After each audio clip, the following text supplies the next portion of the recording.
गिबियावनो बयनिसिमबो खुलुमनायखौ जासिहरनाय थाबाय रायजोफोर आं सुंद'हैनो आपडेट्स लानानै फिन खेबसे चेनेलाव फैफिनबावनाय जाबाय जायफोरा मोजां मोनो नैबे भिडिअखौ नायलांनो हागोन तो जोङो बयबो मिथिनो मोनखाबाय जानांगौ टाइटेल बा थाम्बनेलावहाय नायनानै भिडिअआ माबे टपिकनि सायाव जानो थांगासिनो दङ तो बिदिब्ला जागायलांदिनि गोलाव खालामा बारा तो जोङो बयबो मिथिनो मोनखादों बे साननैसोआ तो बेबायदिनो जोङो 2 माससो फ्राय जाफ्रामसिगोन खोमा ना जोंनियावहाय बेबायदिनो जोङो हादोराव बा देशआवहाय जोङो बेबायदिनो गेसनिफ्राय लानानै बेबायदि गोबां पेट्रलफोरनिफ्राय लानानै जोङो बेबायदि एसे एनैबाबो जोङो क्राइसिस जानायखौ नुदों नामा बा क्राइसिस जादों नामा जोंनियावहाय तो दासिमहालागै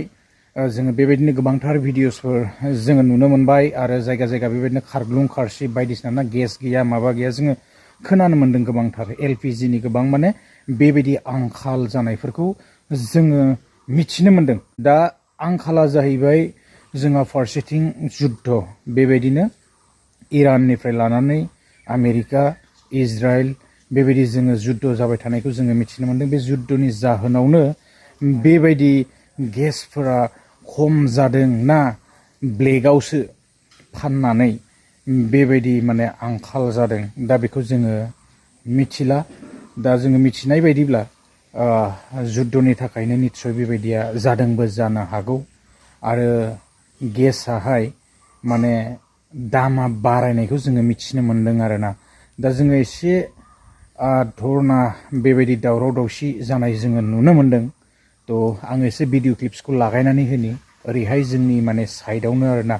नलबारि साइडआव जोङो बेबायदि माने मोनानि माने फुंनि 3टा बाजियावनो फैनानै बेबायदि माने जोङो लाइनाव थाफैनाय बायदिसिना बेबायदि लाइन थानो गोनां जालायदों आरोना एसे जोङो धरना होनायखौ जोङो नुनो मोन्दों तो आं एसे भिडिअ क्लिप्सखौ लागायनानै होनि थारैनो जोंनियावहाय गेसनि बेबायदि माने एलपिजिनि आंखाल जामारदों नामा जुदि जादोंब्ला बिराद माने समस्यायानो जागोन ना तो लकडाउनानो जागोन नामा गेसाहाय तो आं भिडिअ क्लिप्सखौ होलांदिनि মই ৰাতিপুৱা 3টা বজাত আহিছো এটা ৰিক্সা আল্লা মোৰ ৰিলেটিভক লৈ কাৰণ 3টা বজাত মহিলাসকলে আহিব ভয় লাগে এটা আহি মই ইয়াত নাম লিখি থৈ গৈছো তাৰ পিছত তেওঁলোকে কৈছে যে আমি 8টা বজাৰ পৰা ইয়াত আপোনালোকে নাম লিখাবিলাকক কুপন দিম আকৌ মানুহবিলাকে 3টাৰ পৰা ৰখি আছে ওচৰৰ মানুহখিনি ঘৰত গৈ গা মুখ ধুই আছে এতিয়ালৈকে ইহঁতৰ 10টা বাজিল মানুহে 3টাৰ পৰা আছে দূৰৰ মানুহে আজিলৈকে খোলা নাই গতিকে নলবাৰী যি সমস্যা আছে ৰাস্তাটো ক্লিয়াৰ কৰি দিয়ক বাকি সাইডত হওক এই ৰাস্তা এইটো মেইন ৰাস্তা এইটো বন্ধ কৰি দিয়ক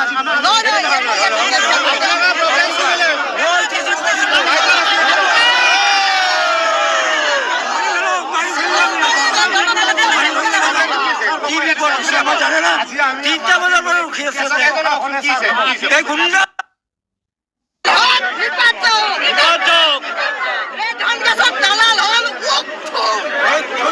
হেৰি মানুহ নাই আৰু প্ৰশাসনক কৰিলে পুলিচ দুৱাৰে এটা নলবাৰীৰ প্ৰশাসন বুলি কিবা আছে নেকি আজি একমাহ ধৰি নলবাৰীত মোৰ 2টা গেছ চিলিণ্ডাৰ কেঞ্চেল হৈ গ'ল মানে হেৰি কৰাৰ পিছত বুক কৰাৰ পিছত গেছ নেবে কেঞ্চেল হৈ গ'ল আজি যি মন যায় তাকে আজি যদি একো মই নেলাও তেতিয়া একো কেঞ্চেল হ'ব কাৰণ মোৰ 15 দিন হৈ গৈছে বুক কৰা এতিয়া একো কেঞ্চেল হ'ব আজি মেছেজ নকৰিছে আৰু সব কোম্পানী দেখোন 7টা মই যদি 10টা দাও বাইদেউ হৈ গ'ল আমাৰ সব বুক হৈ গ'ল আৰু আজি 7টা বজাৰ পৰা ৰখি আছো এতিয়া 10টা গতিকে আমাৰ দাবী আৰু ইয়াৰ এটা বস্তু কি হৈছে দালালৰ ৰাজত্ব চলিছে ইয়াতে তেওঁলোকৰ কোনো ধৰণৰ কথা নাই ৰাতি 1টা বজাত ডেলিভাৰী দেখাইছে গেছে পৰহি ৰাতি তেওঁলোকে তালা মাৰি পিনে গোটেই ৰাতি কাম কৰিছে প্ৰশাসনে ইয়াৰ প্ৰায় মেছেজ বনাই নেকি আমাৰ সমস্যাটা হোটেলবিলাক কেনেকৈ চলি আছে চব ডমেষ্টিক গেছ তাতে মই যোৱাকালি এজনে মোক কৈছে দাদা 2200 বা 2500 লাগিব আপোনাক মই দি দিম দালালে পায় আপুনি দালাল আহিছে দালাল চিনাক্তকৰণ কৰিব